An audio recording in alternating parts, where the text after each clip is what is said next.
ಇತ್ತೀಚೆಗೆ ಎಲ್ಲ ಸೋಷಿಯಲ್ ಮೀಡಿಯಾದಲ್ಲೂ ಸಖತ್ ಫೇಮಸ್ ಆಗಿದ್ದ ದರ್ಶನ್ ಅವರ ಡೈಲಾಗ್ ಅಂದ್ರೆ ಅದು ಏನ್ರಿ ಮೀಡಿಯಾ. ಬಹಳಷ್ಟು ಮಂದಿ ಇದಕ್ಕೆ ರೀಲ್ಸ್ ಕೂಡ ಮಾಡಿದ್ರು. ಇದೀಗ ಈ ಮಾತಿನ ಅರ್ಥದಂತೆ ಮುಖ್ಯಮಂತ್ರಿ ಸಿದ್ದರಾಮಯ್ಯ ಅವರು ಮಾತನಾಡಿದ್ದಾರೆ. ಈ ಮೂಲಕ ಅವರು ಕೆಲವೊಂದು ಸುದ್ದಿವಾಹಿನಿಗಳ ಬಗ್ಗೆ ಪರೋಕ್ಷವಾಗಿ ತಮ್ಮ ಅಸಮಾಧಾನವನ್ನ ವ್ಯಕ್ತಪಡಿಸಿದ್ದಾರೆ.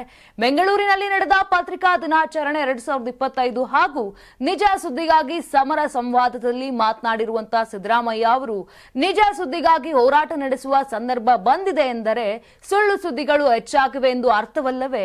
ಊಹಾ ಪತ್ರಿಕೋದ್ಯಮ ಮತ್ತು ಸಮಾಜ ಎರಡಕ್ಕೂ ಅಪಾಯ. ಹೀಗಾಗಿ ಪತ್ರಿಕೋದ್ಯಮವು ಇದರಿಂದ ಹೊರಗೆ ಬರಬೇಕಿದೆ ಅಂತ ನೇರವಾಗಿ ಸಿದ್ದು ಹೇಳಿದ್ದಾರೆ. 84ರಿಂದ 50 kg ಬಂದೆ, ಆಮೇಲೂ ಸಣ್ಣಗೆ ಫಿಟ್ ಆಗಿದ್ದೀನಿ. ಅದಕ್ಕೆ ನಾನು ಯೂಸ್ ಮಾಡ್ತಾ ಇರೋದು ಜೀನಿ ಸ್ಲಿಮ್. ಸಣ್ಣ ಆಗಕ್ಕೆ ಜೀನಿ ಸ್ಲಿಮ್ ಯೂಸ್ ಮಾಡದೆ ಹೆಲ್ದಿನೂ ಅದೇ. ನೀವು ಸಣ್ಣ ಆಗ್ಬೇಕಾ, ಹೆಲ್ದಿ ಆಗ್ಬೇಕಾ? ಹಾಗಿದ್ರೆ ಜೀನಿ ಸ್ಲಿಮ್ ಯೂಸ್ ಮಾಡಿ. ಸಣ್ಣ ಆಗೋದಕ್ಕೆ ಯಾವುದೋ ಪ್ರಾಡಕ್ಟ್ ಹೇಳ್ತಾ ಇದ್ದಾಳೆ, ಏನಾದರೂ ಸೈಡ್ ಎಫೆಕ್ಟ್ಸ್ ಇದೆ ಅಂತ ಯೋಚನೆ ಮಾಡ್ತಾ ಇದ್ದೀರಾ? ಖಂಡಿತ ಇಲ್ಲ, ಯಾಕಂದ್ರೆ ಇದು ಕೆಮಿಕಲ್ ಫ್ರೀ. ಸಣ್ಣ ಆಗಬೇಕು ಅಂದ್ರೆ ಜೀನಿ ಸ್ಲಿಮ್ ಯೂಸ್ ಮಾಡಿ. ಹೆಚ್ಚಿನ ಮಾಹಿತಿಗೆ ಕೆಳಗೆ ಡಿಸ್ಪ್ಲೇ ಆಗ್ತಿರೋ ನಂಬರ್ಗೆ ಕಾಲ್ ಮಾಡಿ.